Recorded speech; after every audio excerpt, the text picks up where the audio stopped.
Merhaba arkadaşlar, yepyeni haberlerle karşınızdayız. Afra Saraçoğlu Mert Ramazan Demir ile ayrılık iddialarına net yanıt verdi. Afra Saraçoğlu Paris Moda Haftası dönüşü Mert Ramazan Demir ile yaşadığı ayrılık iddialarına son noktayı koyarak açıklamalarında bulundu. Ünlü oyuncu Afra Saraçoğlu Paris Moda Haftası'nı döndükten sonra İstanbul Havalimanı'nda gazetecilerin açıklamalarında bulundu. Son dönemde adı Mert Ramazan Demir ile yaşadığı ilişki hakkında çıkan ayrılık dedikoduları ile gündeme gelen Saraçoğlu bu iddialara açıklık getirdi. Saraçoğlu yeni projede olan Abi dizisinde başrollerini paylaşacağı Kenan İmirzalıoğlu ile arasındaki yaş farkı hakkında sorulara da yanıt verdi. Genç oyuncu yaş farkının ilişkiye engel olmayacağını vurguladı.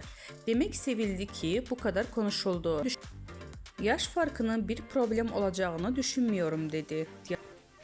Gazetecilerin özel hayatı ile ilgili sorularına da açıklık veren Afra Saraçoğlu, Mert Ramazan Demir ile olan ilişkisini sonra erdiğini şu sözlerle doğruladı. Artık bitti gitti. Bu açıklamasıyla ayrılık iddialarına son noktayı koyan